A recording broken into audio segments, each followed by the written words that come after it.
કેમ છો મિત્રો? મજામાં. હું તમારો દોસ્ત નિખિલ ચૌહાણ. ઘણા લોકોએ જે પબુભા વિરુદ્ધ મેં વિડીયો મૂક્યો હતો એમાં ઘણા લોકોએ કોમેન્ટ કરી. તો મારે એ લોકોને કેવું છે કે આ વિડીયો પૂરેપૂરો જોજો, અંત સુધી જોજો. એટલે એમાં કદાચ ને હું કંઈક ખોટો હોઉં તો તમે 100% મને દંડ કરી શકો છો. તો પબુભાની લાગણી દુભાણીથી જે સંત મોરારી બાપુ એ જે કૃષ્ણ ભગવાન વિશે જે અનાપ શનાપ જે બકવાસ કરી, અમે પણ કૃષ્ણના વારસદાર છીએ, અમે પણ એને માનીએ છીએ કે કૃષ્ણ એવી વ્યક્તિત્વ હતું કે જે સમાનતા, બંધુતા, ભાઈચારો અને લોકોના કલ્યાણકારી નીતિ, એ સમયમાં એ સમ્રાટ હતા, રાજા હતા. અને એના રાજ્યમાં તમામ પ્રકારના એનાથી જેટલા પ્રયત્નો થયા અને તમામ લોકોને ન્યાય આપ્યો છે, એટલે એ ન્યાયપ્રિય અને બધાને વાલા છે. અમે એને માનીએ છીએ, એક કૃષ્ણને માનીએ છીએ. અને એના વિશે જો આવું કોઈ બોલે, આવું કોઈ લખે તો પણ અમારી લાગણી દુભાઈ છે. પણ મારે આ પબુભાને કેવું છે કે મોરારી બાપુ બોલ્યા તો એક એને એવું કહેવામાં આવ્યું હતું કે મેં આ પુસ્તકમાં લખેલું છે. તો તારામાં તેવડું હોય તો એ પુસ્તક કયું છે અને એ મોરારી બાપુ કયા પુસ્તકના રેફરન્સથી આવું બોલ્યા કે કૃષ્ણ ભગવાન છે એ આવા છે. કૃષ્ણ ભગવાન તો મહામાનવ હતા, પ્રભુ જ હતા, અને પ્રજાલક્ષી એને કાર્યો કર્યા છે, માનવતાના કાર્યો કર્યા છે, એને સમાન જીવને ન્યાય આપ્યો છે, અને એ સમયના એ રાજા હતા. તો એના વિશે ખરાબ બોલવું એ તો લાગણી અમારી પણ દુભાઈ છે. પણ આ કયા પુસ્તકના રેફરન્સ વિશે એને રેફરન્સથી એને આ બોલેલા? કારણ કે એ ચોખ્ખું જ કહે છે કે આ પુસ્તકોમાં લખેલું છે. તો એ કયું પુસ્તક છે અને એ પુસ્તક કોણે લખ્યું છે?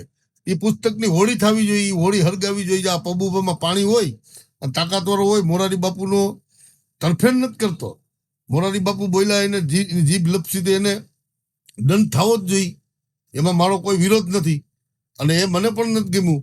પણ આ જે ભાઈ જે એમ કહે ને કે ઈ પાણીયારા થઈ અને એની લાગણી દુભાણી અને મોરારી બાપુને ગાળું સુધી અને મારવા સુધી પૂગી ગયા, તો હું ચેલેન્જ મારું છું આ પબુભા માણકને.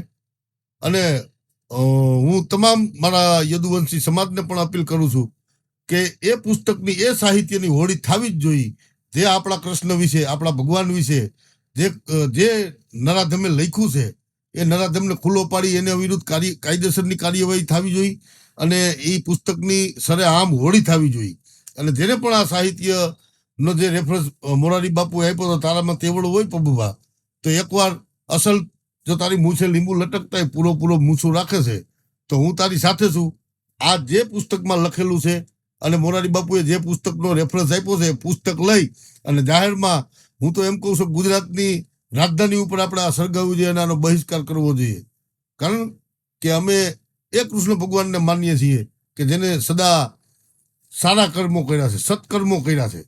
એને ક્યાંય જ્ઞાતિ જાતિ ઉચ્ચ નીચના વાળા નથી કર્યા. અને એ સમયના બહુજન મૂળ નિવાસી રાજા, એને યોદ્ધા હતા. અને એટલે જ કદાચ ને એને ભગવાન તરીકે આપણે પૂજીએ છીએ. કારણ કે એને જો તમારી જેમ જ્ઞાતિ જાતિ ઉચ્ચ નીચ અને આવી હીન કૃત્ય કર્યા હોય તો એને ભગવાન તરીકે કોઈ સ્વીકારે નહીં. આટલું યાદ રાખવું જોઈએ. માટે આ વિડીયો વધુમાં વધુ શેર કરો. અને પબુભાને મારી ચેલેન્જ છે કે અસલ તારામાં તાકાત હોય અને અસલ તું જો એમ કહેવાય કે તું ધર્મનો રક્ષક હો અને કૃષ્ણ ભગવાનનો ચાહક હો, તો આ જે પુસ્તકમાં મોરારી બાપુએ જે પુસ્તકનું જેને એને રેફરન્સ આપ્યો છે, એ પુસ્તક ગોતી, એ પુસ્તકના લેખક ઉપર એ પુસ્તકની હોળી થવી જોઈએ અને એના લેખક ઉપર ફરિયાદ થવી જોઈએ. એવી મારી વિનંતી અને ચેલેન્જ પણ છે.